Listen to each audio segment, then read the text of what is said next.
इस wall hanging को बनाने के लिए मैंने यहाँ पे लिया है रेड कलर का शॉपिंग कैरी बैग, जो अक्सर मॉल वगैरह से हम शॉपिंग करते हैं तो वहाँ से हमें मिल जाता है। और यहाँ पे मैंने 5 सेंटीमीटर तक मेजर करके एक कटिंग कर ली है और इसको लंबे लंबे में काट लूँगी। इस ब्यूटीफुल वॉल हैंगिंग को बनाने के लिए मैंने 2 फ्लावर साइज़ का यहाँ पे यूज किया है। एक तो मैंने 5 सेंटीमीटर की कटिंग करके फ्लावर बनाई है और दूसरी मैंने 7 सेंटीमीटर की कटिंग करके फ्लावर बनाई है। अगर आप मेरी तरह ये डोरिया वॉल हैंगिंग बनाते हैं तो आपको 2 तरह की कटिंग चाहिए, एक 5 सेंटीमीटर की कटिंग और दूसरी 7 सेंटीमीटर की कटिंग। इसके बाद मैंने यहाँ पे इसको इस तरह से मेजर कर लिया है और एक स्क्वायर शेप में इसे कट कर लिया है। ये देखिए, इस तरह से बिल्कुल परफेक्ट स्क्वायर शेप कट होता है। अगर आप 5 सेंटीमीटर का लें या फिर 7 सेंटीमीटर का, इस तरह से आप स्क्वायर शेप कट कर लीजिए। फिर सेम इसी तरह से मैं इसकी साइज़ का ही मेजर करके कटिंग करते जाऊंगी।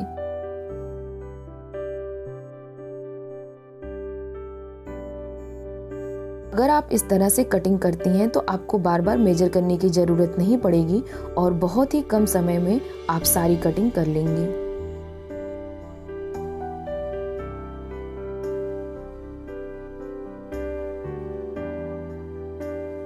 यहाँ पे मैंने स्ट्रिप और स्क्वायर शेप की कटिंग इस तरह से की है कि एक साथ 2 कट हों।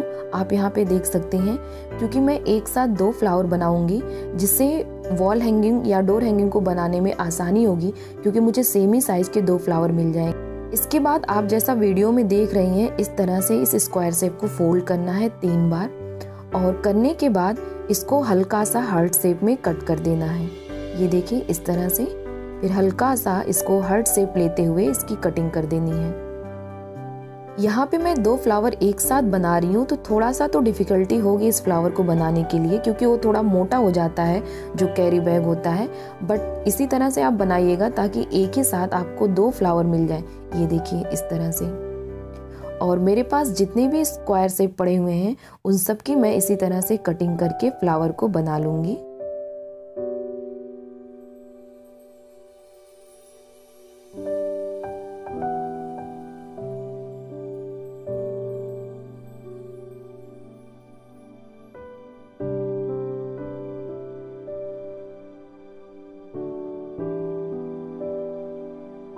यहाँ पे आपको 2 साइज के फ्लावर दिख रहे होंगे, एक थोड़े बड़े दिख रहे होंगे और दूसरा छोटे दिख रहे होंगे। जो बड़े वाले हैं वो 7 सेंटीमीटर के हैं और जो छोटे वाले हैं वो 5 सेंटीमीटर के हैं। इसके बाद मैंने यहाँ पे ब्लू कलर का ऊन लिया है। इस ऊन की साइज आप अपने अकॉर्डिंग रख सकती हैं, इसका कोई भी मेजरमेंट नहीं है। आप जितना भी लंबा वॉल हैंगिंग या डोर हैंगिंग बनाना चाहती हैं। इसके बाद मैंने यहाँ पे लिया है फेविक्रिल और इस फेविक्रिल की हेल्प से इस तरह से इस फ्लावर को ऊन के ऊपर चिपका लूंगी, जैसा कि आपको वीडियो में दिखाई दे रहा है।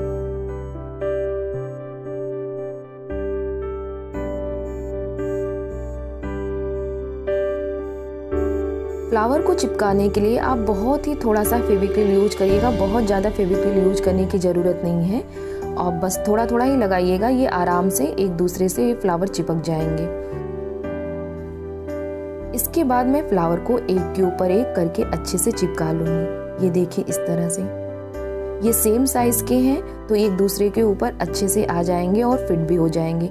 इसीलिए मैं आपसे कह रही हूँ कि जब भी आप फ्लावर की कटिंग करिएगा तो 2 फ्लावर की कटिंग एक साथ करिएगा ताकि वो सेम साइज के निकल के आए। अब मैं यहाँ पे ले रही हूँ एक थ्रेड। ये नॉर्मल सा धागा है जो हम लोग अक्सर सिलाई में यूज करते हैं। इस धागे को इस तरह से फोल्ड कर लेना है और फोल्ड करने के बाद इस ऊन को इसमें से मैं निकाल लूँगी, क्योंकि इसके बाद मैं यहाँ पे मोती लगाऊंगी वाइट कलर की, तो बार बार सुई का यूज करूँगी, फिर उसमें धागा डालूंगी, निकालूंगी तो बहुत ज़्यादा वो टाइम ले लेगा, क्योंकि ऊन थोड़ा मोटा होता है तो सुई में जाने में दिक्कत करेगा और साथ साथ सुई हो सकता है मोती में भी न जाए। तो इस तरह से आप क्या कर सकती हैं, मोती अगर आप लगाना चाहती हैं तो इस तरह से आराम से आप मोती को इस धागे के अंदर डाल सकती हैं। ये देखिए, बहुत ही आराम से ये चला जाएगा और बार बार आपको सुई निकालने और उसमें धागा डालने की जो झंझट है उससे भी आपको फुर्सत मिल जाएगी। फिर 2 मोती डालने के बाद अगेन मैं यहाँ पे फिर से ये फ्लावर लगा लूँगी और ये फ्लावर थोड़ा छोटा है तो मैं अब छोटे वाले फ्लावर को यहाँ पे लगा रही हूँ।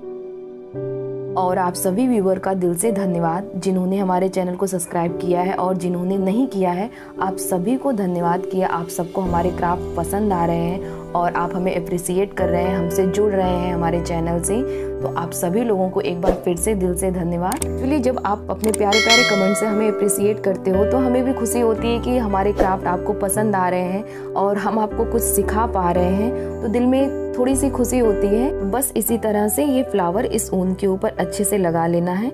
लगाने के बाद थोड़े टाइम के लिए आपको छोड़ देना है ताकि ये ऊपर से आप देखिए आपको वाइट पैचेस दिख रहे हैं। जब ये ड्राई हो जाएंगे तो ये वाइट पैचेस पूरी तरह से खत्म हो जाएंगे।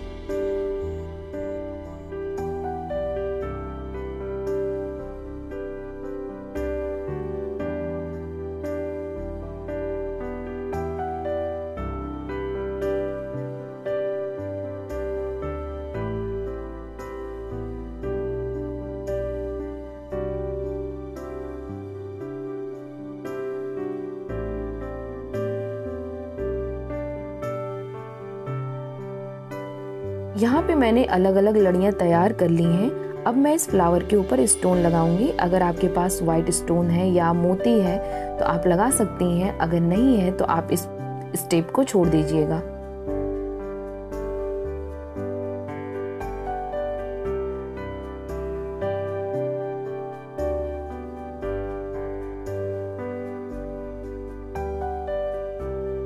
पहले मैं सेंटर में थोड़ा थोड़ा फेविक्रिल लगा लूँगी। सारे फ्लावर पे एक साथ ही फेविक्रिल लगाऊंगी और फेविक्रिल लगाने के बाद वाइट स्टोन को इसके ऊपर हल्का सा चिपका दूंगी।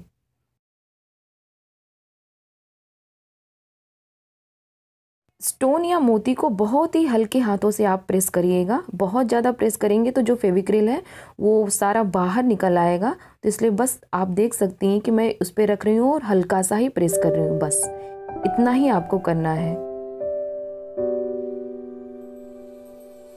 इसके बाद बहुत ही आराम से फ्लावर को इस तरह से टर्न कर लेना है और टर्न करने के बाद अगेन फिर से मैं फेविक्रिल से इस तरह से स्टोन को चिपका दूंगी।